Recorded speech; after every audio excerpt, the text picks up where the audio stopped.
Hey, good afternoon, everybody. Thank you all so much for coming to today's event. My name is Gib Clark. I am the coordinator of the Wilson Center's Global Health Initiative and the program associate of our Environmental Change and Security program, the latter of which is hosting today's event. I'll just say a little bit about the Wilson Center before we get started, for those of you who haven't been here. For those of you who have, maybe you can say it along with me. But essentially, the Wilson Center was founded in 1968 by an act of Congress, recognizing that President Wilson was our only president to have earned a PhD and president of Princeton University. The idea is to bring together the world of policy and the world of ideas. And so our programs and the other 20 programs here at the center aim to do just that with events like today. I also want to thank the Office of Population and Reproductive Health at USAID for helping with the funding of this event, as is so often the case. Today's event, I'm going to try to keep this short because we have an excellent lineup and 4 really great speakers. But today's event is looking at a really interesting book. We had a hard time figuring out how to approach the event because there's about 50 excellent authors and speakers to choose from. And the number of topics in here is exhaustive, and it's all integrated, and it's all very interesting. And so I think what we have here and what we have in the audience is really an excellent representation of all this hard work, many years of work, especially on Lori's part. The title is A Pivotal Moment, Population Justice and the Environmental Challenge. These are big terms. They're all integrated. There are other big concepts in the book: migration, inequality, urbanization, development. And like I said, I think what we have here on the panel and what we have in the audience is it's about as good of a representation of these topics as we can get for a discussion. I don't want to say too much about the bios, again, because you have longer versions outside, and even longer versions exist for all these people because they're all so well accomplished. Lori Mazur is the editor of this book and the director of the Population Justice Project. We'll hear next from John Bongartz, who is a Population Council Vice President and Distinguished Scholar. Jacqueline Nole Echegaray is an Associate for International Programs at the Mariah Fund. And finally, we'll hear from Roger Mark D'Souza, who's the Director of Foundation and Corporate Relations at the Sierra Club. I promised I'd keep that short, and I did. So, but they have a lot more there's a lot more to say about them, so I'm sorry for cutting that short. But one more thing before we get started is that you'll see a camera in the background, and that is because we are webcasting this event, not live, but in an archived format. So in the next few days, the PowerPoints and the video and a summary will be up on our website. So with that, I'm going to turn the floor over to our speakers and start with Lori. Thanks so much, Gib, and thank you so much to the Woodrow Wilson Center for hosting this event.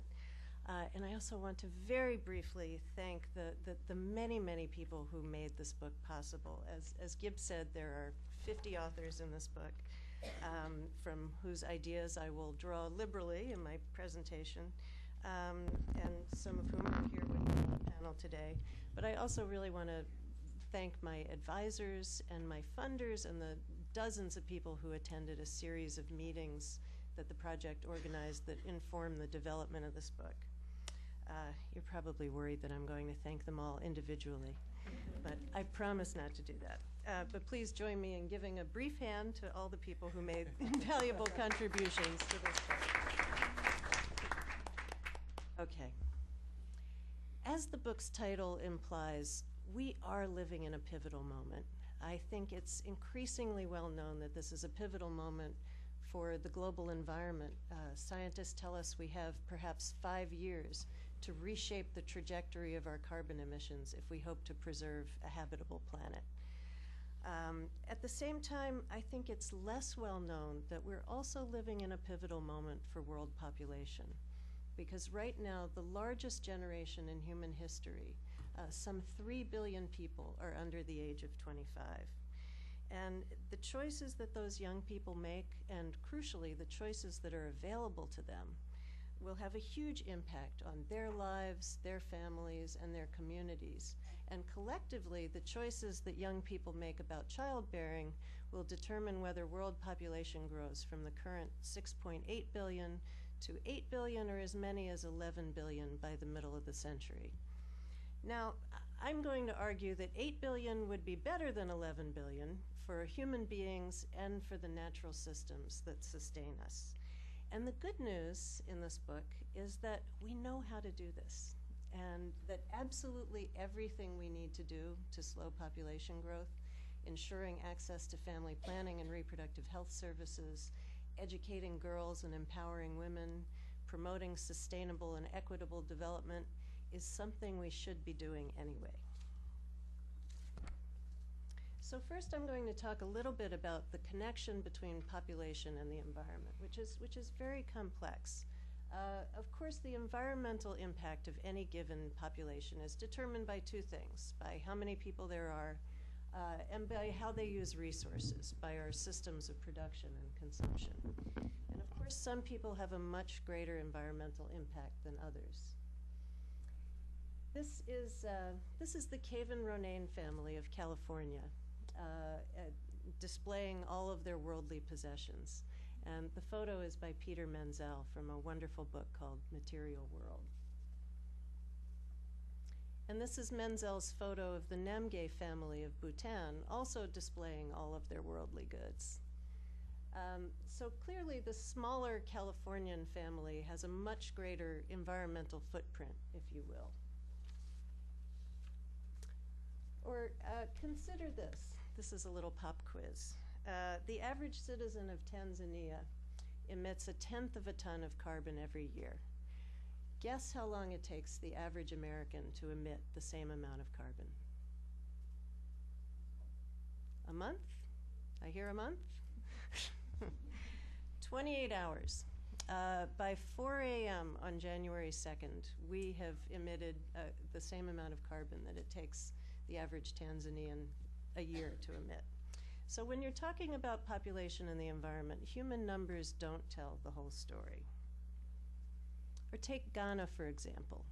Ghana is a country with very high rates of population growth, about double the average for the world as a whole. And Ghana also has very serious environmental problems. In the last 50 years, they've lost about 90% of their rainforests. And in many cases, poor subsistence farmers are moving into forest reserves and cutting trees for firewood.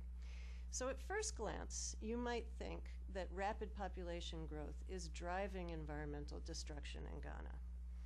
But if you look a little bit more closely, you see that Ghana, like many other developing countries, has been required by the World Bank and the IMF and other international financial institutions to deregulate its economy and develop export-oriented industries such as timber and mining. This is Awudu Muhammad, who was just finishing high school in his village in central Ghana when gold was discovered under his land. His family was evicted at gunpoint from their farm, and they now live in a squatter's camp where they eke out a living illegally panning for gold.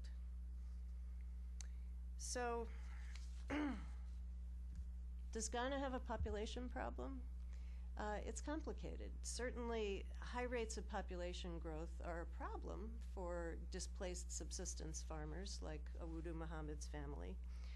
The poorest Ghanaian women have an average of 6 children each, and many would like to prevent or delay having another child, but lacks access to family planning and reproductive health services. So in that sense, you could certainly say that Ghana has a population problem. And it also has many environmental problems, but you can't draw a bright, clear line between the two. But what you could say is that Ghana's rapid population growth and environmental degradation are both connected to a deeper problem, which is inequality.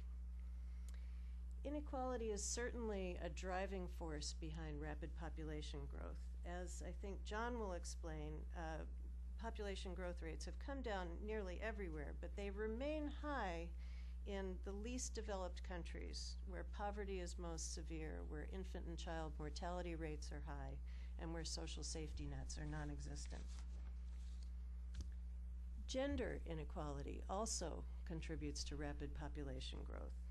In many parts of the world, girls and young women are forced into early marriage and childbearing. Nearly half of girls in South Asia are married before the age of 18, like this young Bangladeshi girl who's shown on her wedding day. She's 11. Girls who are married young frequently don't have the power to make their own choices about childbearing. They have more children on average, and they are much more likely to live in poverty than women who marry later. You could also say that inequality fuels many environmental problems. Our consumption, those of us who live in the affluent countries, our consumption is the invisible hand, really, driving environmental destruction all over the planet, like the air pollution from this factory in China. And then at the other end of the spectrum, extreme poverty forces people to basically strip mine their resources, to use them unsustainably. And both of these extremes are unsustainable. Certainly, they're unsustainable environmentally, they're also unsustainable politically, and I would argue that they're unsustainable morally as well. So it is possible that the planet could support more people with less environmental damage if resources were distributed more equitably. And better technology would help too. Perhaps this looks familiar. It's the Washington Beltway. Here in the DC area, we use 25% more, we emit 25% more carbon dioxide than all of Sweden, which has twice as many people. So the problem is not just that we're emitting more carbon dioxide than people in Ghana. We're emitting twice as much as people in Western Europe who have essentially the same quality of life that we do. So certainly changing our technologies by, for example, relying more on public transportation than on automobiles would make a huge difference. So does population matter? Is it all about consumption and technology? Or do human numbers per se actually matter for the environment? Well, yes, they do. Population growth magnifies the impact of consumption and technology. And while people have hugely different levels of impact on the environment, everyone has some impact. And remember, we are now at a pivotal moment. The atmosphere is essentially full. Many ecosystems may be nearing tipping points beyond which they can't recover. So in that context, what happens if we add another 4 billion people, the equivalent of 3 Chinas, to our very stressed planet? And remember, we're now at 6.8 billion, and choices made in the near future will determine whether there are 8 or as many as 11 billion of us by the middle of this century.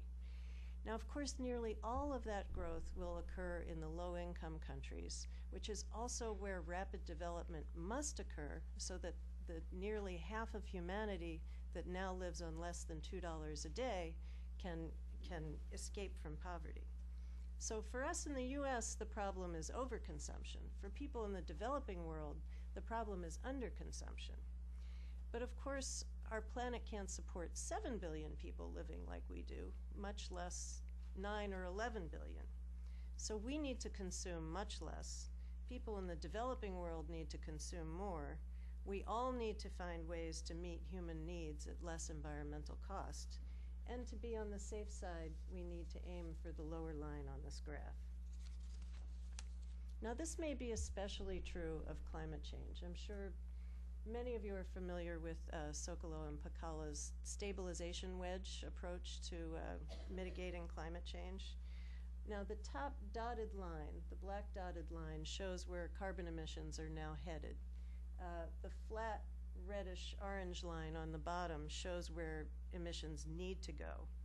And what they do is divide the gap between those two into a series of wedges, each wedge representing an action begun today that would eliminate 1 billion tons of carbon dioxide a year by 2050.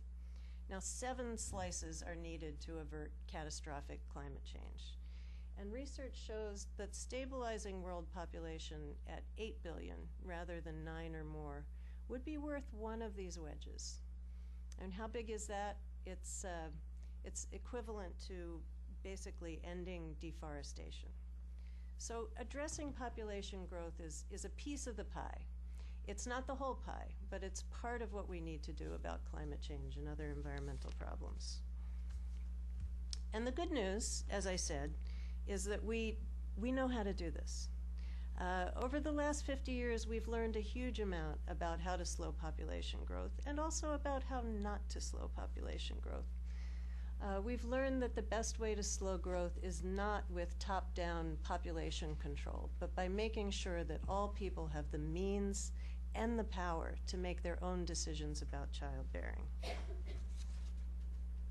Now, the means is about access to high-quality family planning and reproductive health services. I mean, around the world, there's some 200 million women who lack access to family planning services.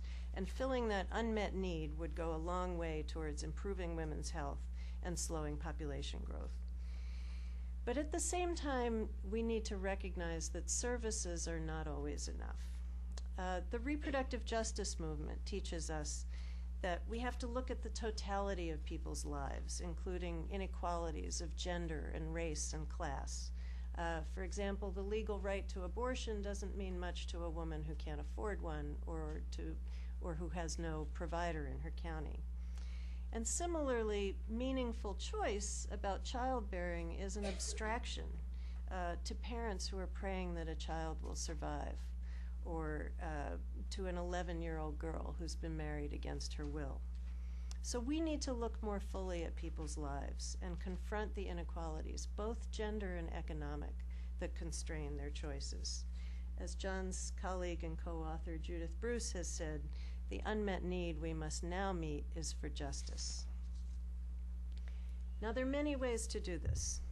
We can confront gender inequality by educating girls, by ending child marriage, by supporting women's rights.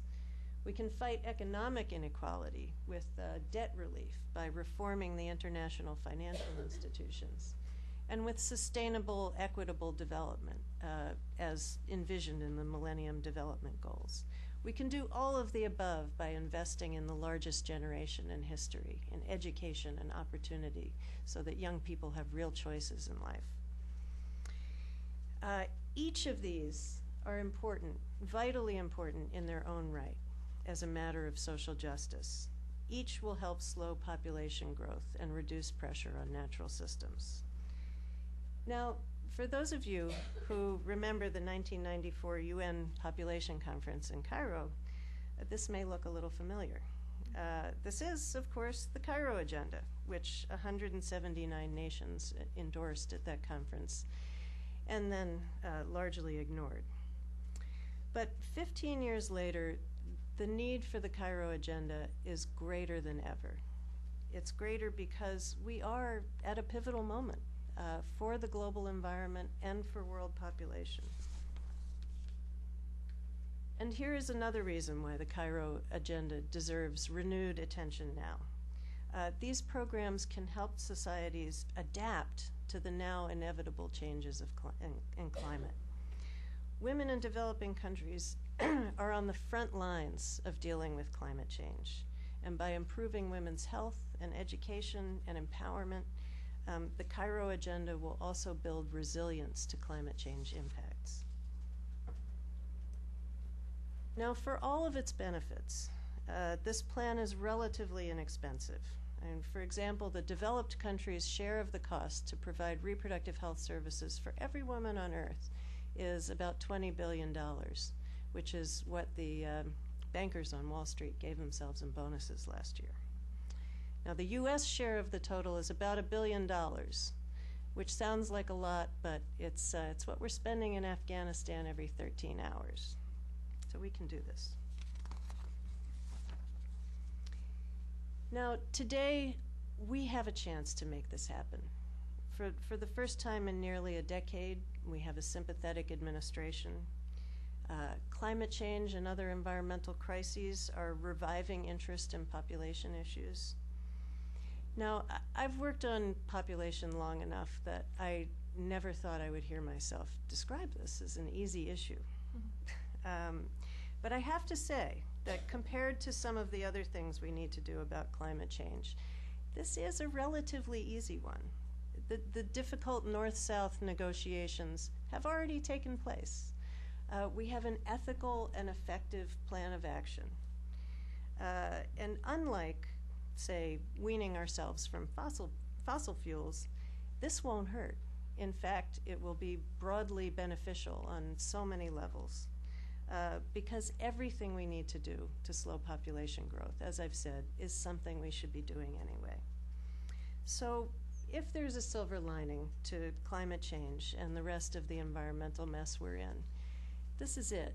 You know, it's never been more clear that we're in this together, that our fate is intimately bound up with that of people in Ghana and China and Bangladesh, and with the hopes and dreams of the young men and women of the largest generation in history.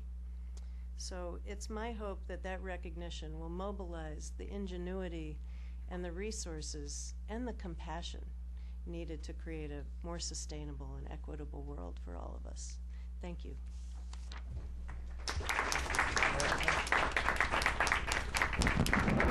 Okay, Lori, thanks so much for setting the field of play here for us. We're going to turn next to John.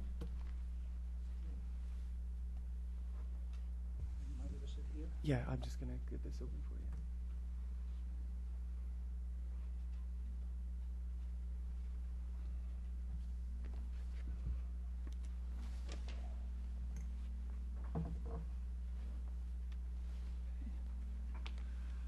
you. Good afternoon.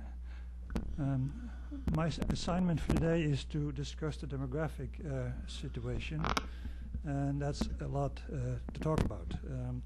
And the reason why there's a lot to talk about is that the world and most regions and countries have gone and are going through a major, unprecedented demographic revolution.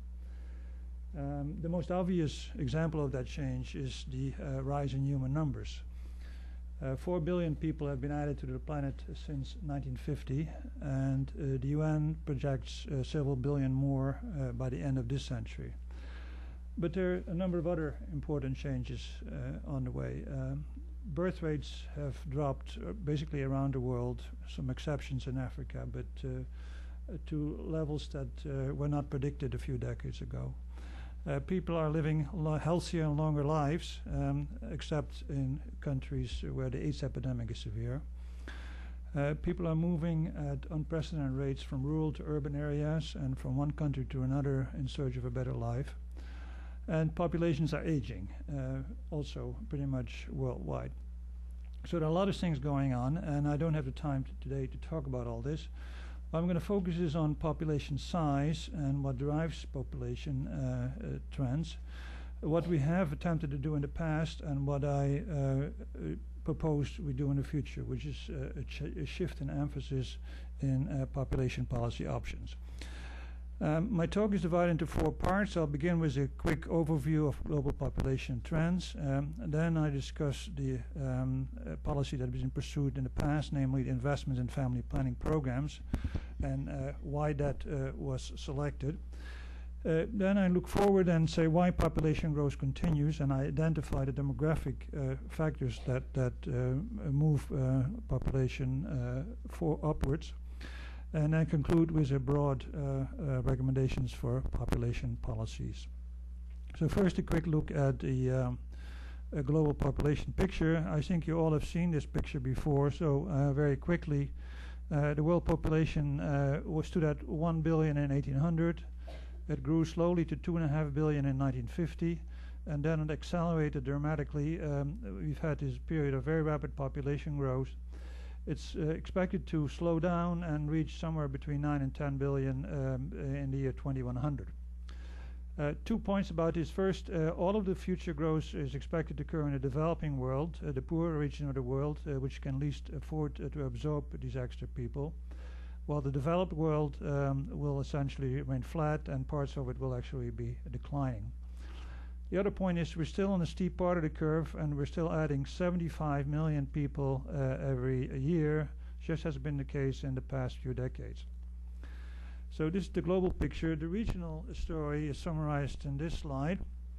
The yellow bars here give the estimate for 1950. The blue bar is 2000, and the red bar is 2050. And I've set the year 2000 as 100%, so you can see the relative increases in the past and in the future. So let's look first at Asia. Asia's population tripled since 1950, and the projections expect this to grow further to about another 40–50%. So a significant slower population growth, but and this is because China and India, for example, have lower fertility. But this still adds up to well over a billion people in Asia. Sub-Saharan Africa has by far the most rapid growth. Since 1950, population has quadrupled, and the projections expect a 150% increase over the next 50 years. Now, some of you might be surprised at this estimate because Sub-Saharan Africa has been hit hardest by the AIDS epidemic. And certainly the AIDS epidemic has caused large numbers of death. The UN actually makes a projection in which they assume that there was no AIDS epidemic. And in that case, the projection would be off the charts here, would be up to 300 or 400%. So the impact of the AIDS epidemic has been to slow population growth, but basically we see still very rapid population growth in much of the region. The exception is some parts of southern Africa. Then Latin America is expected to see roughly the same growth pattern as Asia. The other region with rapid growth is Middle East. Middle East has quadrupled in size since 1950 and expect to at least double by the year 2050. And then finally we have the two regions in the rich world. Europe is expected to see a small decline, mostly in Eastern Europe. It's now projected that Northern and Western Europe actually will see a slight rise, so there's no population sharp decline in much of Europe. North America, some further increase because we have higher fertility than Europe and we have more immigration. So a very variable picture. Some decline, most regions increase, and the biggest increases in Sub-Saharan Africa and the Middle East. So why does this matter? Well, you already heard that the main familiar argument, of course, is the environmental one. More people means the depletion of natural resources, water, land, oil, pollution, and of course climate change. Population is one of the wedges to address climate change. But there are a number of other reasons to be concerned about population growth. One is economic. Very rapid growth of labor force entrance means competition for jobs and therefore lower wages, unemployment, poverty, and inequality. At the governmental level, we see governments throughout the developing world struggling to deal with rapidly growing numbers, and that means lagging investment in education, overcrowded schools, overcrowded clinics, and a crumbling infrastructure. The health impact is very substantial because at higher ages and higher parities, maternal and child mortality are elevated. And then lastly, something that has only recently been recognized, and especially the 9/11 Commission pointed out that very rapid growth in young male population, unemployed, unhappy, that contributes to political unrest. So most of these factors have been recognized, and over the past few decades, the world community and many countries have responded, and they have responded primarily by investing in family planning programs. The purpose of a voluntary family planning program is to do things. To provide access to and information about contraception, and the purpose of doing that is to reduce what is called the unmet need for contraception. Let me explain what I mean by that, or what is meant by that. In this slide, I show the red line shows the trend in current use of contraception in the developing world. So in the 1960s, only a small percentage of couples were using contraception. We've seen a revolution in this behavior, and today over 60% of couples in the developing world are using contraception. That's the good news. The bad news is that if you ask women whether they need contraception, what the demand for contraception is, that is higher than the use. The demand consists of women who do not want to get pregnant. Either they don't want any more children or they want to delay the next birth. And we see then that the demand is higher than the actual use, and that gap is called unmet need. means that there are women who don't want to get pregnant who are not using contraception. And there's an estimated 123 million women in the developing world with an unmet need for contraception. Now, this might sound like a rather abstract concept, but in fact, the implication for family planning is clear. If you provide services, women should be using contraception. And that proposition was proved very clearly in a famous experiment that was done in rural Bangladesh in around 1980. There was skepticism at the time that family planning programs could work. So in a rural area district of Bangladesh, an experiment was done where the control area received no family planning and reproductive health service, while the experimental services got a large supply of different contraceptives, better training, etc. And you can see a very dramatic and immediate impact of this family planning program to about 30% used versus 5 to 10 in the control area. So an immediate and a very substantial uptake in contraceptive use. And this is happening in many other places around the world where family planning programs have been implemented. Now, the benefits of this are substantial, and it's estimated. Here are some estimates of the health impact of meeting all the unmet need in the developing world. According to the Guttmacher Institute, if we could do that, we would avoid 23 million unplanned births, 22 million abortions, 7 million miscarriages, 1.4 million infant deaths, 142,000 maternal deaths, of which about a third are due to unsafe abortions, and 500,000 children would not lose their mothers. So 500,000 children would not become orphaned. So this is a very substantial and powerful impact, health impact of family planning program. But that's not the whole story. There are actually broader benefits of lower fertility and higher contraceptive use. The first one, of course, the impact on health, maternal health and child mortality. But low fertility also helps achieve universal primary education. At the moment, the education budgets of governments are stretched by simply having to build schools and train teachers, etc. So if you reduce the number of new children coming to school, you end up with higher quality education. It helps reduce poverty and unemployment through a number of mechanisms. One of it's called the demographic dividend. Fewer young people relative to the labor force population gives the economy a boost. It contributes to gender equality, because if women don't have to spend their entire life taking childbearing and taking care of children, they can become wage earners outside the family. As you heard in the earlier presentation, it helps ensuring environmental sustainability, and it combats HIV/AIDS in part because it lowers the rate of infection from mother to child. So we have a very large menu of benefits from lowering fertility. And this, I think, is a very powerful argument for investing in family planning. Now, unfortunately, even though we have invested in family planning, but not enough, population growth continues at a rapid pace in many poor countries. So let me talk now briefly what the factors are that drive population growth. And basically, from a demographer's point of view, there are 3 reasons. The first is that fertility is above the replacement level of 2 children per woman. 2 children per woman is the level that you need to have a stable population. And if you have 4 or 5 children, as is true in most of Africa, you have very rapid population growth. You have a doubling of the population in every generation. The second factor that drives population growth is declining mortality. As people live longer, there will be more people alive, and that's a good thing. We want less mortality. And then there's a third factor which has been ignored, and that is called population momentum. It's basically when a population grows very rapidly, it's very hard to stop. And the reason for that is a very young population.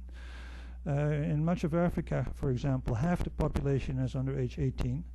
And these boys and girls, over the next few decades, will move through the reproductive ages, and even if they have low fertility and high contraceptive use each, there's so many of them that they produce large numbers of births, and that enhances population growth.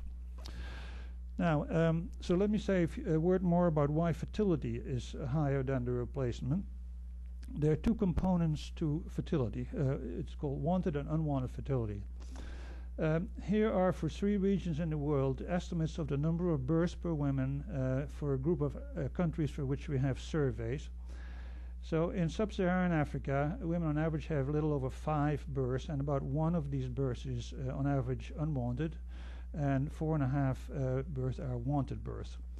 In Asia, fertility is around 3. Almost 1 of these births is unwanted, the rest are wanted. And in Latin America, a little over 1 birth is unwanted and the rest are wanted. The point of this slide is that if you are completely successful in removing unwanted childbearing through family planning program, you're still left with wanted fertility that is higher than the 2 that in the end gives you 0 population growth. So it's not just the unwanted fertility that drives population growth, it's also the high wanted fertility. And now, here's a slide that tries to identify the contribution of these factors, and I don't want to go through all the details, but this is for sub-Saharan Africa, the trend from 1950 to 2000, and then the red line gives a standard projection by the United Nations, and it goes up from about 0.8 billion to 1.8 billion, so another billion people in sub-Saharan Africa. And each of the factors I discussed contributes. Unwanted fertility is this piece, high desired family size is this piece, and then the young age structure is the third piece. So all 3 of these demographic factors contribute to population growth. The amount that they contribute varies from country to country and so on, but the message is that this is a complex situation. We should look at all 3 of these options. And this then leads me to my concluding point, and that is that we should pursue a broad range of policies. To summarize, I have here on the left the demographic causes of population growth, and on the right the policy options that are available to address this cause. As I discussed, unwanted fertility is best addressed by strengthening family planning programs, giving women control over their reproductive lives. High wanted fertility, which is still found in poor countries, can be addressed by investing in human capital, girls' education, gender equality. There's a very strong correlation between the number of years that a girl has been in school and her desired family size. Declining mortality, of course, we want to continue to reduce child mortality, as this is one of the reasons why couples want many children. And then finally, a young age structure, that's the momentum part. You cannot change the age structure of a population, but you can offset it, and you can offset it by delaying the first births and spacing births. That is to increase the average age of childbearing, and that has a powerful effect on offsetting momentum. And to delay childbearing, one of the best way to do that is address the needs of adolescents. Keep them longer in school. The longer you stay in school, the later births happen, and the fewer births people have actually. And so that offsets the momentum. So we're looking for a broad menu of policy interventions. And I should also mention that while I have here lined up these options with each cause, there are multiple causations here. Like family planning programs not only affect unwanted fertility, they generally also help reduce wanted fertility, and they also delay the first birth because unintended pregnancies are averted. Same thing with education. Girls' education reduces unwanted fertility, it reduces wanted fertility, and it delays childbearing. So there's a web of multiple reinforcing factors here. It's just not just one factor for each one of these options. Okay, one final point, and that is that a very small change in fertility now has a very large impact on the long-term population. And this is demonstrated here with a set of projections made by the United Nations. This is the median variant, which levels off at around 9 billion in the year 2100. If from the year 2000 onward fertility is reduced by just half a birth, then the population would end up around 5.5. So you reduce population by 4 billion by a very small decline in fertility. On the other hand, if the fertility decline doesn't go as rapid as now projected by the UN, if we end up with a half a birth more, which is quite possible, then median projection moves to about 13-14 billion, so several billion more people. So we are at a crucial time where a small course correction in fertility can have a very large impact on a population in the long run. Okay, my conclusion then is that rapid population growth and high fertility continue in the least developed countries, particularly in Africa and the Middle East. There are a wide range of adverse consequences, socioeconomic, health, environmental, and political. And we have a range of policy options, including strengthening family planning, investing in human capital, delaying childbearing, and addressing the needs of adolescents. Thank you very much.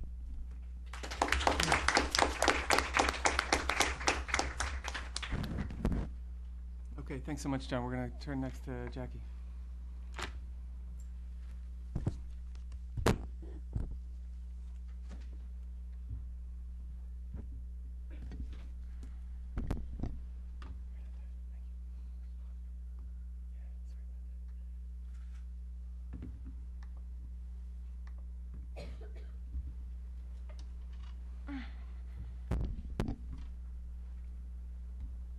Hello. As Gib told you, my name is Jacqueline Alia Chagada, and I'm a human rights and social justice grantmaker at the Mariah Fund, which is a private foundation based here in DC. I'm also a member of the advisor committee for A Pivotal Moment and co-authored 2 of the chapters in the book. One is called Reproductive Rights or Human Rights, and the other is Going to Extremes, Population Politics, and Reproductive Rights in Peru. And these 2 chapters form the basis of my presentation today.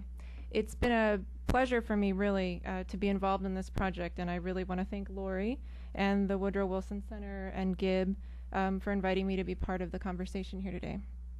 I'm really struck in listening both to Lori's presentation, although I have heard it a few times before, and John's, in how much what I'm going to say about reproductive rights really responds to a lot of the needs, especially that John had in his last slide about the need to strengthen family planning programs, invest in human capital, reduce child mortality, delay first birth and space births, and address the needs of adolescents. So I am here to speak about human rights and to argue that population policies, especially those related to fertility, should be grounded in respect for, as well as promote, human rights, and particularly the reproductive rights of women. I think this is true. I'm going to talk about 2 reasons why I think this is true. First, countries that have signed and ratified global and regional human rights treaties are actually legally bound to protect and promote human rights. And furthermore, as I'm going to show by examining population policy in Peru during the late 1990s, significant negative consequences stem from not respecting human rights. So a rights-based approach to population policy considers the potential impact of policy at the level of individuals and groups, rather than prioritizing numbers or quotas. The Center for Reproductive Rights in New York has identified what it calls the 4 pillars for a reproductive rights approach to population policy, which are listed here. As those of you familiar with the Cairo Program of Action know, this draws heavily from that document. And unfortunately, I only have time to talk about one of these in depth, but each is tremendously important in its own right. And if you look at them, you can see that they've come up over and over in the 2 presentations that we've already heard. This is a list of the principal international human rights that are relevant to population policy. Together, these rights comprise the subset of international human rights known as reproductive rights. Unlike other groups of rights, for example, civil and political rights or economic, social, and cultural rights, reproductive rights are not defined as of yet, although some people are working to change that, in an issue-specific international treaty. Nevertheless, reproductive rights are integral human rights and are contained within the founding documents of international human rights law and numerous subsequent treaties. For example, the cornerstone of the modern international human rights era, the Universal Declaration of Human Rights, protects the right to life, the right not to be subjected to torture or other cruel, inhuman, or degrading treatment or punishment, and the right to be free from gender discrimination. Family planning itself was affirmed as a human right for the first time at the first International Conference on Human Rights in Tehran in 1968. The conference's final act read in part, quote, "Parents have a basic human right to determine freely and responsibly the number and spacing of their children," end quote, language that would later be echoed in the landmark reproductive rights instruments that many of you are probably already familiar with. The International Covenant on Civil and Political Rights and the International Covenant on Economic, Social, and Cultural Rights, both of which entered into force in 1976, gave legal teeth to the Universal Declaration. States parties are required to report to the United Nations regarding their implementation of these treaties, and individuals may file petitions against their states for violations of the International Covenant on Civil and Political Rights. Reproductive rights protected in these covenants include the right to health, reproductive health and family planning, the right to privacy, and the right to marry and found a family. In 1979, the UN adopted the Convention on the Elimination of All Forms of Discrimination Against Women, more commonly referred to as CEDAW, which is the first and still the only global human rights treaty that explicitly affirms the reproductive rights of women. CEDAW also affirms the right to have access to family planning and maternal health services and information, and, most notably, the right to, quote, decide freely and responsibly the number and spacing of children, and to have access to the information, education, and means to do so, end quote. In 1994, 15 years after the UN adopted CEDAW, as Lori mentioned, 179 countries gathered in Cairo for the International Conference on Population and Development and approved the conference's program of action, which is the first international consensus document to address population growth from a reproductive rights perspective. The program of action embraces population goals that seek to advance development objectives within a family planning context, rather than goals that prioritize meeting specific number targets or quotas. Subsequent international meetings on women's rights have continued to develop this concept of a rights-based approach to population and reproductive health. Very long slide, but I'll just go through it briefly. The ICPD Program of Action also defined reproductive rights for the first time in an international policy document. The ICPD definition shown here is now considered the definitive definition of the term around the world. As highlighted here, this definition positions reproductive rights squarely within existing law. Freedom and, importantly, responsibility are emphasized, as is ensuring access to the information and means necessary to make decisions about reproduction. The ICPD definition also affirms the right to, quote, the highest standard of sexual and reproductive health, and to make decisions about reproduction free from discrimination, coercion, and violence. While this definition and the program of action do not carry legal weight in the way that international treaties do, elements of the program of action have been incorporated into domestic law in numerous countries, including the population policies of South Africa, Cambodia, and Vietnam, and in poverty development strategies or economic development strategies in numerous countries, including Nepal. Unfortunately, international human rights have received short shrift in the U.S. for the past several decades, perhaps most markedly in the past 8 years. As a result, many Americans do not understand and unfortunately even disdain the power and impact of international law. To some people, international human rights law may smack of empty platitudes and idealism. However, the fact is that while there's no denying that reality does generally not measure up to human rights guarantees, most countries have embraced human rights law. They've done so in a number of concrete ways, included the ones listed here. For example, in many countries, international human rights law, once signed and ratified, supersedes domestic law. In Colombia, for example, a reproductive rights activist was able to decriminalize abortion a few years ago by arguing that the country's complete ban on the procedure violated women's right to equality and non-discrimination, their rights to life, health, and integrity, and their right to dignity, reproductive autonomy, and the free development of personhood. Second, also in many countries, legislators incorporate human rights guarantees directly into their domestic legislation, and I'll be discussing a current example of this at the end of my remarks. Furthermore, some human rights law does have enforcement mechanisms at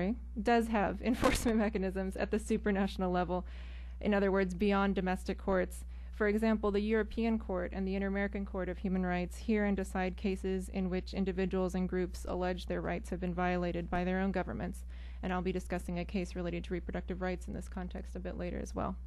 And finally, at least 110 countries have established domestic human rights monitoring institutions which are tasked with addressing allegations of human rights violations at the domestic level. Clearly then, reproductive rights are integral human rights. Countries that have signed and ratified relevant human rights treaties are legally bound to adhere to them, and mechanisms exist for their enforcement. Human rights law achieved a landmark victory earlier this year. Some of you may have read about this, when former Peruvian President Alberto Fujimori was convicted by a Peruvian court of human rights violations and sentenced to 25 years in prison for his role in state-directed killings and kidnappings that occurred during his government's war against Marxist guerrillas in the 1990s.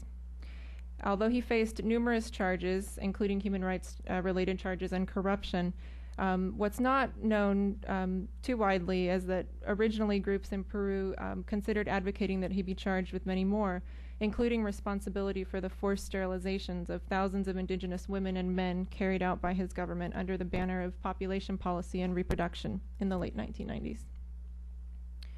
Peru's so-called voluntary surgical contraception program was carried out during the late 1990s. One report by the Peruvian government in 2002 stated that approximately 200,000 women and 16,500 men, practically all poor indigenous people living in rural areas, underwent these sterilization procedures. The majority of those who were sterilized did not sign informed consent statements and were subjected to threats, coercion, and other human rights violations at the hands of state medical personnel. Furthermore, the problem was plagued with systemic shortcomings, including poorly trained personnel and botched operations, resulting in permanent health problems for many women and, in the worst cases, death. Ironically, Fujimori's government was a very enthusiastic supporter of the global women's rights movement during its heyday in the 90s. Under Fujimori's population policy, contraception was available at no cost, which is rather unusual in a strongly Catholic country. And for the first time, voluntary sterilization was added to the list of contraceptive methods provided for free by the government. But while Fujimori's government rhetorically embraced the ICPD's reproductive health and rights paradigm, the central goal of its family planning was in fact to lower the birth rates of the poorest Peruvians rather than respect human rights or empower women. In fact, according to first-person accounts from those sterilized and the medical personnel who carried out the procedures, women were carted to and from clinics literally like livestock, and follow-up treatment, even for those who experienced serious complications, was inadequate or non-existent. One such woman, Maria Mamerita Mestanza Chavez, was coerced into agreeing to being sterilized by government officials and was repeatedly denied follow-up medical care when complications ensued. She died 7 days after surgery. Reproductive rights advocacy organizations filed a petition against Peru before the Inter-American Commission on Human Rights that resulted in a negotiated settlement in which the Peruvian government recognized its responsibility for violating Ms. Mestanza's human rights, including her right to life, to physical integrity and humane treatment, to equal protection of the law, and to be free from gender-based violence. Furthermore, under the terms of the settlement, the Peruvian government agreed to pay damages to Ms. Mestanza's family, to investigate and punish those responsible for violations of Peruvian and international legal standards, and to modify discriminatory legislation and policies, including those that failed to ensure women's rights as women as autonomous decision makers. The government of then President Alejandro Toledo also publicly apologized for the rights violations committed during the sterilization campaign. So one might think that these very public mea culpas, changes to discriminatory policies and informed consent standards, improvements in the training of public health workers, and reparations in individual cases would have set Peru on a course to move beyond its painful history of forced sterilizations. Instead, organizations that seek to deny women the right to control their own fertility co-opted the tragedy of forced sterilizations and succeeded in advancing their own agenda, restricting access to reproductive health services in general. Beginning in the late 1990s, based on reports of forced sterilizations that had just begun to surface within Peru, these groups demanded that Peru's National Family Planning Program be entirely shut down and that sterilization be removed from the list of state-approved contraceptive methods. Mobilizing around this agenda, right-wing leaders in Peru began coordinating their anti-family planning activities with like-minded groups in the United States, including members of Congress. Those of you who can read the text of this article can see that. Specifically, these groups carried out aggressive campaigns against U.S. government support for Peru's National Family Planning Program, which was funded heavily through USAID, even though a U.S. government report found no evidence that USAID had financed the abuses committed by the Peruvian government. Nevertheless, pressure from anti-reproductive rights groups undermined USAID's support for reproductive health programs in Peru. And Peruvian politicians have subsequently made the abuses committed under Fujimori a basis for justifying a radical swing back to conservative reproductive health policy that vilifies sterilization and other forms of birth control. In fact, as recently as last week, after fighting for years over the provision of emergency contraception by the government, Peru's Supreme Court ruled that, in its opinion, the abortive face and effect of emergency contraception has not been adequately disproven, and as a result, again, in its opinion, government provision of emergency contraception violated the right to life clause of Peru's constitution. So whereas prior to last week, you could obtain EC in a state-run health clinic in Peru. Now that won't be possible unless this decision is overturned. A proposed law currently under debate in the Philippines provides an excellent counterpoint to the Peruvian case. The Philippine law would greatly expand public sector provision of reproductive health services and would mandate teaching of age-appropriate reproductive health education in public schools beginning in grade 5. The bill's principal proponent in Congress argues that there is a need for a check on population growth in the interest of national welfare and socioeconomic development. But rather than focus the bill on population numbers and quotas, it relies heavily on international human rights law and reproductive rights principles. In fact, the bill's definitions of the terms family planning, reproductive health, and reproductive rights are all taken practically verbatim from international human rights instruments and policy documents. And I know this is really a wordy slide, but under guiding principles, you can see reproductive health goes beyond a demographic target because it is principally about health and rights. And at the top, this quote is actually the second section, the second paragraph of the bill after the name of this bill is blah, blah, blah. It reads, "The state upholds and promotes responsible parenthood, informed choice, birth spacing, and respect for life in conformity with internationally recognized human rights standards." So going back to my original slide, as you can see, human rights, a holistic definition of reproductive health, special consideration for adolescents and sex ed. These are all things that are promoted by a human rights approach to population policy. And in fact, as I mentioned earlier, a lot of what's already been said would be, is intrinsic in a human rights approach. So I thank you all very much.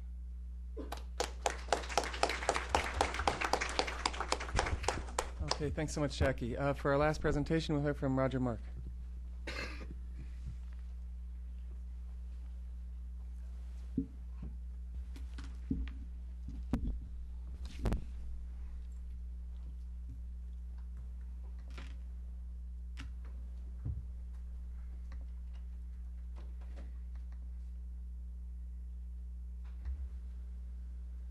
Great, thanks very much, Gib. I'm excited to go last because I think that the comments we've heard from Laurie, John, and Jackie frame a lot of what I'd like to say. And I'd like to start by telling you some of the feedback that I get from individuals and young people that I have worked with in countries that are implementing population health and environment programs. And here's a young lady that I had a conversation with in the Philippines, and it seems to me as I think about that conversation, she had said to me many things that I had heard the panel say a little earlier. Laurie talked about how complex the linkages are between population health and environment, and that people are getting that more and more. John talked about the important role of demographics and thinking about that, and the importance of recognizing the role of youth. And Jackie talked about this from a rights perspective and what it means. And very often when I worked with these people, they said, you know, I get that it's a complex linkage. I understand the demographic component of it. I understand that there's a human rights element here. Okay, so what do I do? And we start with a message that she has on her T-shirt, which is, before making babies, plant trees. So these are the kinds of messages that we try to infuse in this programming. And I'm going to tell you in this presentation how this kind of work is a step in the right direction at a pivotal moment. That step is what, where, and the why of population health and environment. The right direction is what is the approach and outcomes that we have seen so far, and a pivotal moment to think about the opportunities for this work to advance a progressive justice agenda. So that's what I'd like to talk to you about. So let's start with talking about that step. The population health and environment approach recognizes the complexity that we've heard about, that there's an interaction between the natural environment and us as human beings, and that there's a human-made environment that involves looking at things around infrastructure, institutions, politics, culture, information, technology, and somehow these all come together.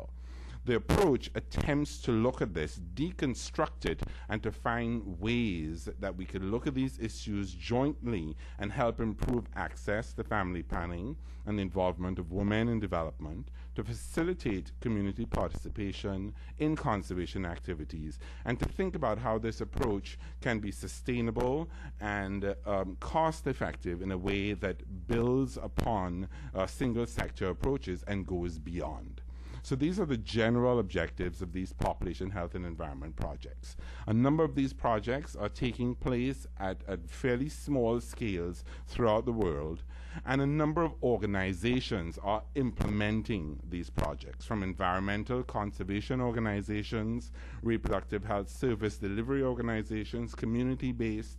There's some research that's going on that feeds into that work, and there are also coalitions and networks that are coming together around specific issues and using this frame as an opportunity to mobilize and build a partnership. What's interesting to me is, as I think about this work from a progressive justice agenda or lens, that you see many of the issues that Jackie spoke about are common across these programs and common to all of these people who have become involved in these programs. They want a clean and healthful environment. They want access to family planning and other reproductive health services. They're concerned about democracy, equal protection. They want access to information and equity. All very important themes that underline this progressive justice agenda that feed into these programs. So that's the framework, that's the step, that's what we're talking about. How does that begin to point us in the right direction? One of the things that I like most about this work is that it's an opportunity to work at a variety of scales. So you have work that's happening at the individual level, the household level, community level, a national level, or an ecosystem approach, and then moving that more broadly, global and regional. So let me give you some examples. Glad to hear you talk about the Philippines. So let me tell you a little bit about this project in the Philippines run by Save the Children, looking at what happens at an individual and household level. The image that you have to your right is actually a family planning in action session, whereby information on family planning and reproductive health services are shared with the participants. You will see that there's a fairly good mix of participants, and as part of that process and on the information gathering on family planning, reproductive health services, there is also an attempt to link that to the environment through what you see here is a mangrove reforestation project. So can you imagine that you go into a health clinic and you end up replanting the mangrove? So this is how these activities are linked in terms of a service delivery. And the types of indicators that you may see of these kinds of projects are the number of couples using a modern family planning method and citing the environment as one of the reasons. So the husband comes home and says, "Honey, tonight's the night." And she says, "No, darling. First, we have to think of the mangroves." Doesn't happen exactly that way, but that's the idea. Those are the things that we try to capture. In Madagascar, this approach has also been occurring at the community level through a program that's called Champion Communities initially, and has grown and developed, whereby communities choose and work towards the achievement of a series of tangible goals in health, family planning, agriculture, and environmental sanitation over a period of time that they define. Once they achieve recognition for doing this work, they're held up as a champion community and celebrated, and people look towards that community and want to find out more about what has accomplished there and how they can learn from it and learn about the impact that that is having on their lives at a very concrete level. In doing this work, we had also managed to implement a number of national campaigns and build coalitions that bring these issues together. In the Philippines, a lot of messaging around how you link family planning and conservation, bringing in youth involvement in youth theater, taking it to the street, mobilizing interest around the issues, having very visible events like a Miss PHE beauty contests are very popular in the Philippines, but it gets an opportunity, it gives us an opportunity to have that issue reported and talked about in a very visible way, whereby the media is interested in capturing that story because it has a human face, and then you take that at the legislative level, where you have the activists talking about these issues at Congress. So it's a very comprehensive approach whereby you're building a progressive agenda and a progressive movement based on justice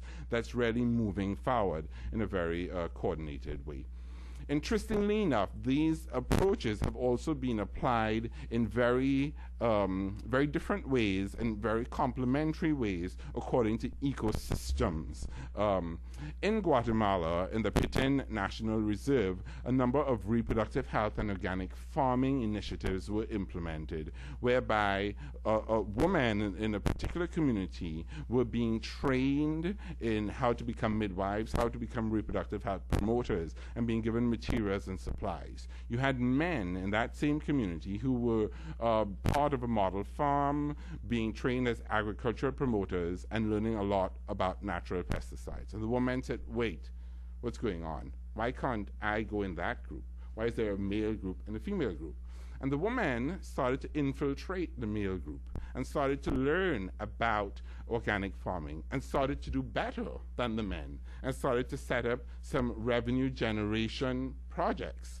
So the men said, well, what are these women learning about in their programs? So there was cross-fertilization and an interest in both programs. This is a little bit of what's being attempted. Very interesting approach that was also implemented by the World Conservation Union, IUCN, along the Mesoamerican Biological Corridor, whereby IUCN, over a period of 8 years, got all of the ministries of the environment to integrate gender programming and policies in their work. Very interesting here, many of the countries here, particularly Guatemala, got involved in this because the point of entry was justice. Once this issue was spoken about as a human rights issue, that's when Guatemala was able to sign on. So a very interesting regional approach along a biological corridor whereby you have the countries supporting each other. Some of the outcomes you see from this kind of programming: greater access to young men and women, improved social status and self-esteem of women, greater sustainable environmental gains than the single sector approaches, and reduced operating costs and time saving. So this is giving us a sense, okay, you have a sense of the step, sort of moving us in the right direction. Why now? You heard Laurie talk a lot about a pivotal moment, and indeed it's the title of the book. So we recognize that the future holds stronger interactions of all of these issues that we've heard John and Laurie speak about. Population, economics, the environment, culture, and politics are all coming together in a much more complicated way. How do we go from having this one discussion with this individual, this young woman in the Philippines, to a movement that you have here? This is an image from a student-led activity that takes place in Washington, D.C. called Power Shift, whereby we bring young people together, roughly 10,000 were in D.C. earlier this year, to talk about how do you take these messages. These young people no longer see themselves as environmentalists. They see themselves as climate change activists. How do you take that kind of message to the Hill, to Congress? How can we build on that momentum in the reproductive health justice movement, so that these issues no longer become segregated, that we can really bring them together and talk about them in a coordinated way. What are some of the lessons and opportunities we see from that? What might be useful for a progressive justice agenda? Thinking about these common messages. So before you have babies, plant a tree. Maximize the use of positive deviance. Working on this issue in the Philippines is very difficult. What we would do when I was working on it, you found those religious leaders who agreed with us, were willing to go against the teachings of the church because they were able to find a middle ground in talking about the environment. You get those people, you work with them, we consider them positive deviants. We loved working with them and got them to work with their colleagues and bring them in. There's also a clear sense that there's a need to put the community first. Some of these projects came in on a conservation agenda, and the community said, no, we're not interested in conservation right now, we want access to public health. So recognizing and starting that point of entry is where the community's needs are first, thinking about how you develop economies of scale while working across multiple scales, and thinking about how you get to scale. And getting to scale in terms of refining and moving this progressive agenda forward is important. Some of the elements of where this PHE movement is now, they're setting the agenda for this issue, they're building coalitions, they're mobilizing key constituents, and they're informing and educating policymakers. And they're at that stage now. This movement is there. They're not yet at the stage where they're able to engage larger numbers of people, where they can really build really powerful champions and to build powerful grass tops networks. So this movement needs to get to that point. But there's an opportunity for the reproductive health justice movement to align interests and lessons and power with this PHE movement and move forward to get to scale. So I will tell you, I'm from the Sierra Club, so our logo, our slogan for our Pop and Environment program is, remember, the fate of the world is in your hands and your pants. So if we are to really move this issue forward, ultimately we need to think about how we can help perception and policy keep pace with this rapidly changing world, just a step in the right direction at a pivotal moment. Thanks.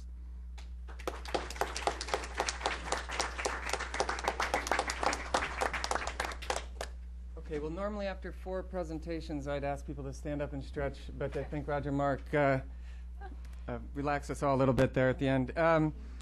And also, there's the promise of a reception and books for sale when we're all done here. So with that, why don't we just jump right into questions? As I mentioned, we've got a camera, so let us know who you are before you ask your question. Who wants to get started? In the back. Hi, microphone, please. Hi, my name is Amrita Gil-Bailey, and I'm from Johns Hopkins Center for Communication Programs. And I just wanted to thank all the presenters. This is really fantastic to learn about. I did want to ask you, how do you envision, with the vertical funding that we have for each of the different areas that you talk about? You've got health and population and the environment. How do you sort of basically suggest that people try to shift the paradigm to tap funding sources to really buy into programs that embrace your agenda? And this is probably more geared towards Mark, Roger Mark D'Souza. Well, of course, you hit the nail right on the head. A very difficult issue, and it indeed is one of the major challenges of this work. I think for me, sitting now at the Sierra Club, which is an environmental organization, and thinking about how within the environment community, an organization like the Sierra Club has remained very successful in having a pop and environment program that has persisted over many years gives me some insight into how we keep this issue alive within organizations and within funding institutions. And I think part of the way that has happened at the Sierra Club is because it's an issue that has not been pushed at the forefront to overtake what is considered the Sierra Club's main mission. It has always been a value added, it has always been respected, and there have always been internal champions that have heralded the success of the program in a very real and tangible way. And the more that I talk to funders about this issue, this is something that they respect about the Sierra Club and the Sierra Club's work.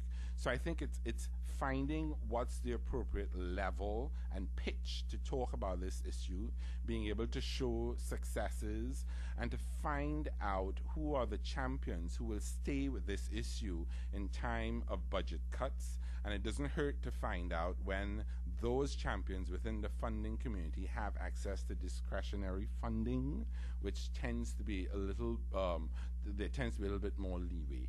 But it is difficult to convince the funders to continue to fund this work when in times of economic crisis like now.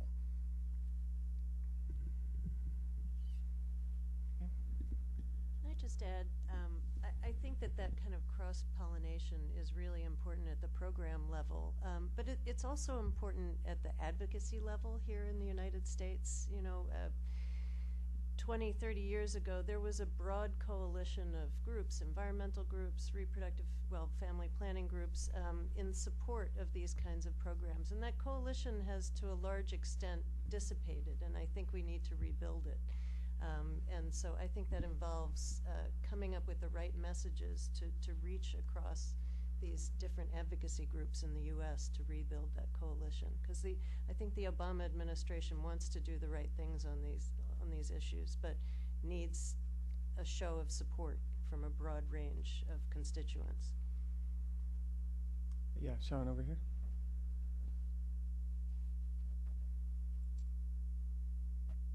Hi, I'm Helen Rafael, Resources for the Future. About half a year ago, I attended an event at a well-known think tank, progressive think tank here in Washington. The topic was poverty programs here in the United States, combating poverty. And I was quite appalled that not one of the 3 or 4 organizations had mentioned family planning as part of their programs, and so I raised the question. And they sort of backed away from it and said, no, we don't directly address that issue. And I was just amazed that here in the United States, it was such a touchy topic. And I'm not sure how you would even address it in many parts of Africa or the Middle East, to say nothing of countries like the United States. Well, okay. I mean, I think this is where the rights-based framework is critical, because basically the way that I look at these issues, and I've really only been looking at them for about 2 years, I look at these problems and I say every problem that is identified here practically can be solved by a rights-based approach. And I wonder if in your question, rather than suggest, the problem, obviously, what I'm getting at is the problem is that there's a very fraught history here.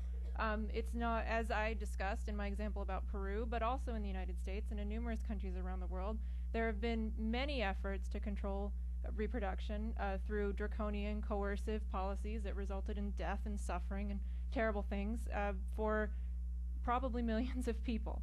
So that's obviously a box that no one wants to open up.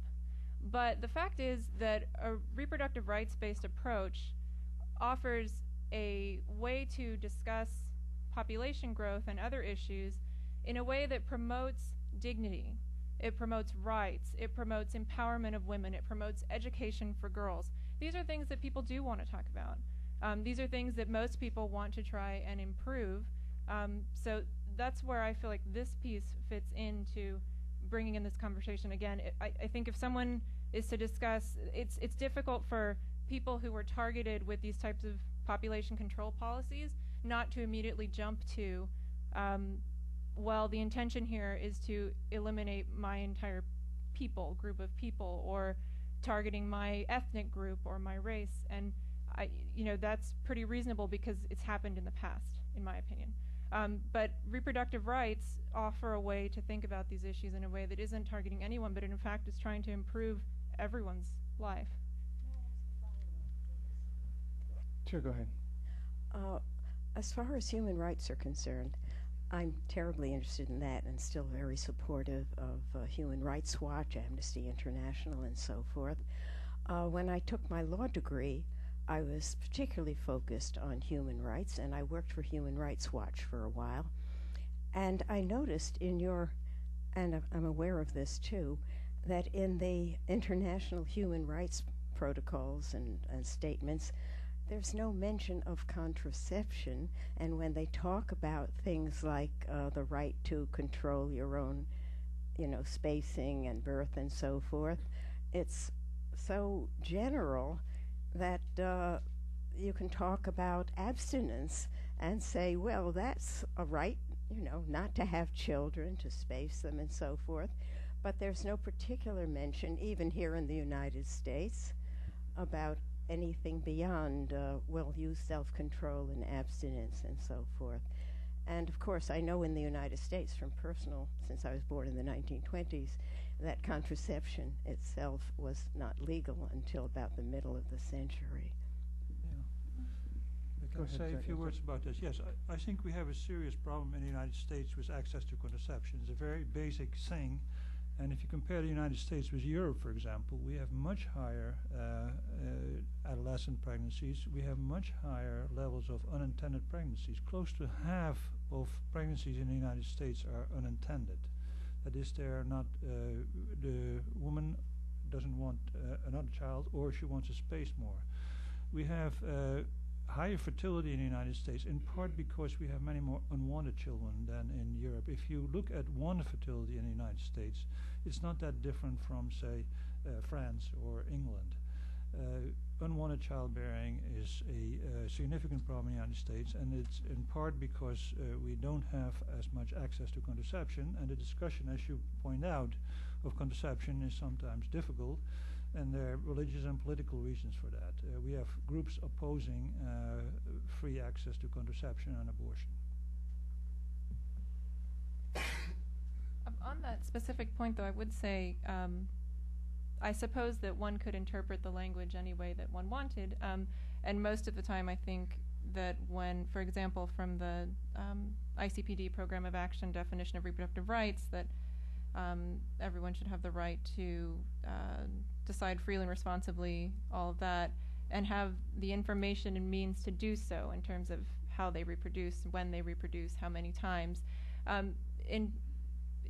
If looking at this new law that's being debated in the Philippines, I mean, there it's quite clear they're not talking about abstinence or I think natural family planning methods are included because some people may prefer that, but I don't think it's ambiguous at all in terms of the application of the instruments or the definitions, that what we are talking about is contraceptives. That's great, especially in a Catholic country. Right. Now, abortion, different question there, but that's,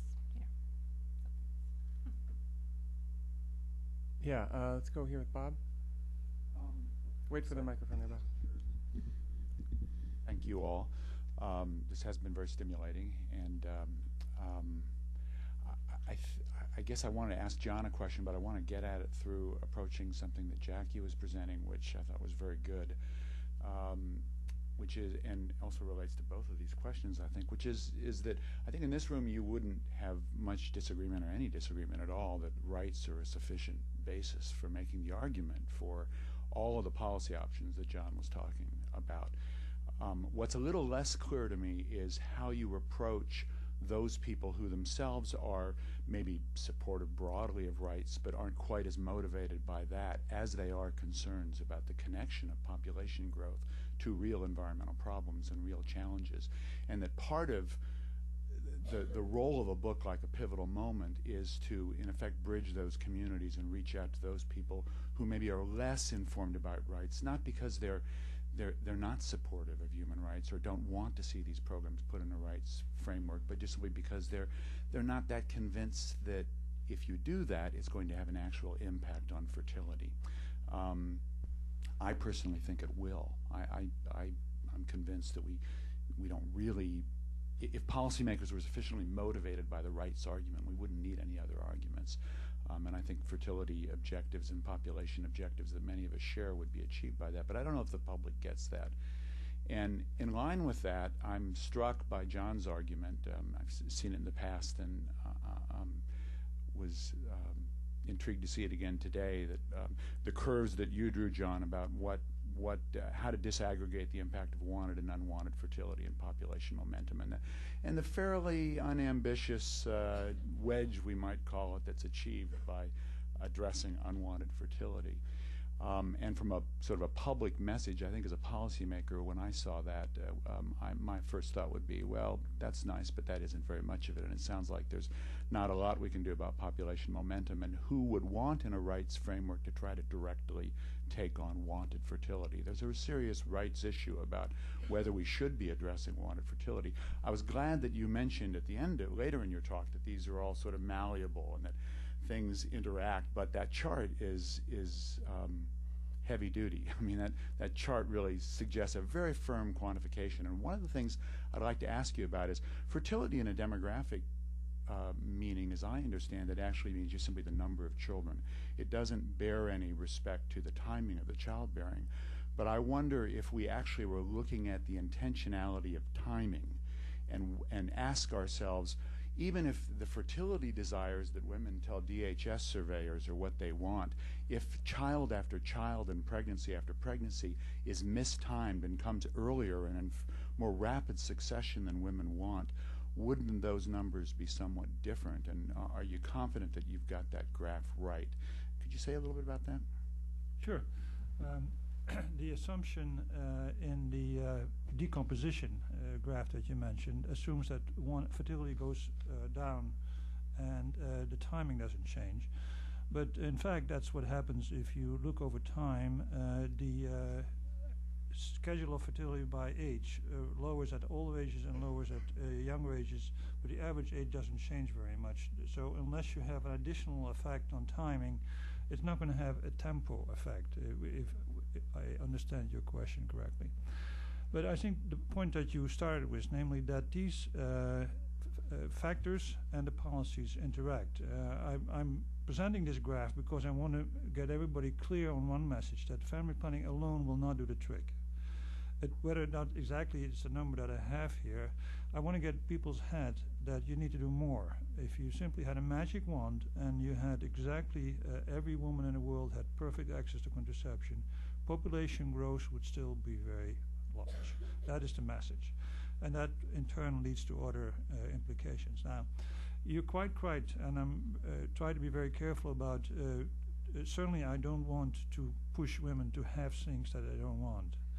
But I think in many, this is called the issue of ideational change. It's found in many societies that if you start a family planning program, suddenly desired family size declines as well. And the reason for that is that women suddenly never thought really about it, because women in traditional societies, they bear children. That's their main responsibility in life. If you suddenly start talking about contraception and having fewer children, the women start thinking about it, starting to think about the cost and benefits, and say, hey, wait a minute, maybe I and my family and my children and the community will be better off with 3 rather than 5 or 7 children. That thinking, if you can bring that about, will, I think, help bring about lower desired family size. So that is an impact for family planning programs that is not directly clear in that graph. And that's why I said it at the end. But I have much more complicated graphs which go deeper into this issue, which I didn't have time to do. Just ask quickly, your bars that show the unwanted fertility, it was so small a proportion of the Well, That's Would they include missed time? no, it's just the unwanted ones. But it's women who are having more children than they say that they want to have. That's right. But could some of that wanted fertility be in fact the result of mistimed pregnancy? No, the DHS makes a very clear distinction between births that are unwanted, that is, births that occur after the desired family size has been reached, and mistimed births, which means births before desired family size. And in this exercise, only the former are included. So the issue that I have to get in more briefly is that it is not easy to increase the spacing between births because there is a desire for a certain amount of spacing. If you give women complete access, what they usually to contraception, you don't get larger birth intervals in general. If you compare the birth spacing in across the world, basically, and you correlate it with income or literacy level, etc., there's very little correlation. That is, the countries with the best family planning programs and the highest incomes and the high literacy have birth intervals that are roughly the same as those you find in the most traditional societies. So you cannot easily say, okay, we're going to go from 2-year spacing to 5-year spacing. Women don't want that. Women want spacing. They don't want 1-year intervals, but they don't want 5-year intervals. They want births at a roughly 2 to 3 year intervals as long as you build a new family. That's what they believe is in their interest, and I have no reason to argue that that's not the case. So by giving women complete access to contraception, you prevent very early pregnancies, which are bad for the mother and for the child, but you don't necessarily get a huge increase in the spacing between children. Can I just respond? I think Bob is imagining policymakers looking at that graph and seeing the big chunks of wanted fertility and thinking that that's untouchable, right? But I think, Just to be clear, Laura, yeah. my concern is that family planning, as we know, has gone down to 5% of reproductive health care. It's cut in half from what it used to be. So I admit I'm a family planning advocate. I'm speaking that way here, not disputing the points that Jackie and John and all of you have well made, that that's not the entire picture. Right. And it's not something we should tie directly to a fertility objective. So I want to be clear, I accept that. But given that given that policymakers already have sort of, I won't say abandoned, but have definitely relaxed their support for family planning, my concern is simply that they will tie the two together too carefully and think that family planning only deals with unwanted fertility. Ergo, which John is clear that it's much more than that, and I appreciate that, but the graph implies that family planning is going to deal with that little tiny wedge at the top of unwanted fertility. Right. And simply not achieve much, so we're probably okay as far as family planning is concerned. So let's look at the other options. I feel that'd be a mistake, and that's my concern. Right, I understand, but I think that's why it's so important to unpack the high wanted fertility piece of it, which I think John did some in his presentation and does more in the chapter. That to look at the fact that that kind of high wanted fertility only exists in the context of extreme poverty and extreme gender inequality. I mean, why do people want 5 children? Is it because there's high infant and child mortality? So I think, when communicating about this to policymakers, it's very important to unpack that and show that it's not just culture, it's not immutable, it certainly responds to different program initiatives. Can I add one more point? I've heard this question before, so here's another part of the answer. I think the numbers are fairly straightforward. What is missing from looking at this picture and interpreting it the way you do it is a cost-benefit analysis. In other words, if you had $1 to invest and you wanted to reduce fertility or population growth, where would you invest it? And if you go anywhere, almost anywhere in Africa, my vote would be for a family planning program because it is the most cost-effective way to do it. There is a demand out there. You have women in line getting for health clinics to get contraception. There is clear demand, and you can get this demand filled fairly inexpensively. There's a study that showed for every $1 invested in family planning, you get $2 to $5 return in other sectors. Okay, this is a very powerful argument for governments to invest in family planning. So if you have, so it's a question of where do you get most for your first $1 invested, and I think family planning would be very high on that list. Okay. Take a question right here. Hi, my name's Mary Payton. I'm an independent communication consultant. I think that the wanted pregnancies probably goes a little bit beyond the extreme poverty. I have some very close friends I've made from Ghana who've come living in my neighborhood, and in listening to their stories of the women, you would have to be nuts to be a woman in Ghana and only have 2 kids, because you really have to depend on them as you get older for everything. And if something happens to one of them, even later on, there's so much loss of life to AIDS, to violence, to, even in the 20s, teenage years. It's not just a matter of the child mortality. There's many things that can go wrong throughout the lives until you are old and you need their help. So I think there's still an insurance issue in middle class people in countries that lack a safety net, lack health care, lack any kind of old age pensions, etc. And that's a much broader field to tackle. I think Roger Mark's issues may be getting into that a little bit, but it's harder and harder. It spreads out more and more even than we've discussed here, I think. Okay. And actually, could you pass the microphone just across the table? Let's take these 2 questions together. Chagada, freelance correspondent. I have a couple observations. First is like this lady mentioned about reproductive issue. Yeah, we have lots of problem too. And I heard a lady said abortion. Then why not talk about abortion? And also that if you talk about the environmental change, and someone had mentioned that really the developed country contribute more. If we talk about environment challenge in terms of climate change, the climate change is made by the developed country for the industrial production and the human behavior and the lifestyle. So I think another thing is this. Here is that the people from developed country talk about problem in the developed country. Then why not also talk about problem in the developed country? And also in term you use, you talk about other problem in terms of your language. So that's very different. Always this, I am easy to talk about other problem, but I'm very difficult to talk my own problem. So I think this thing is very unbalanced. The world population is just developing country.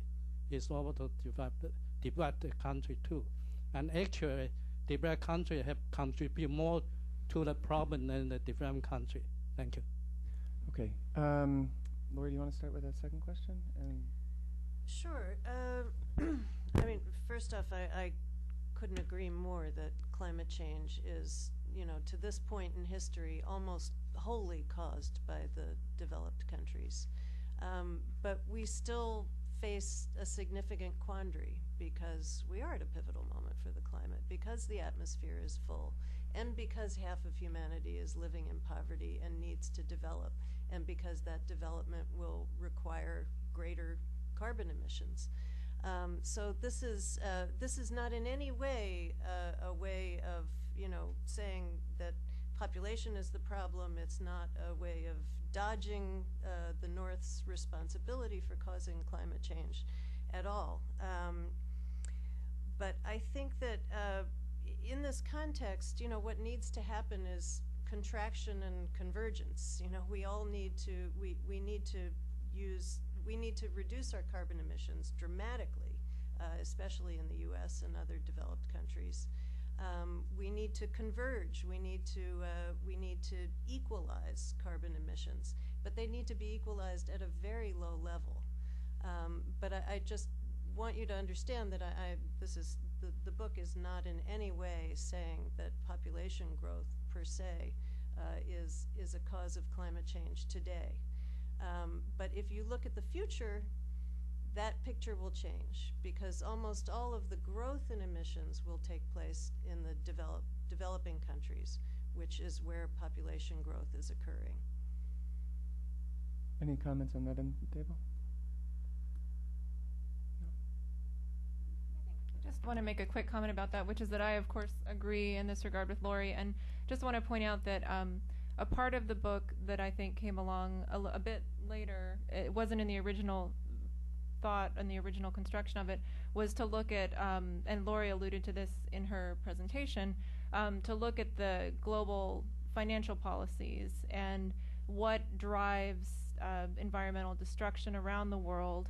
And there's a wonderful chapter in the book about food policy, which is often brought up as a major reason to be concerned about population growth, in terms of really why is food distributed the way that it is, why are some people, what are other factors that contribute to people being hungry.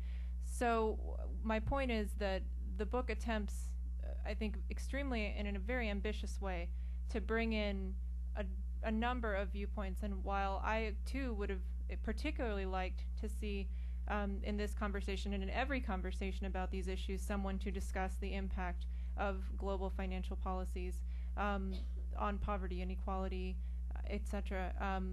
You know, this is who's here today. Okay, well, I think we've pretty much run out of time. It looks like we've run out of questions. But I want to thank everyone for coming. And as I noted, books are for sale outside. And so are some food and drinks. So please help me in thanking our presenters.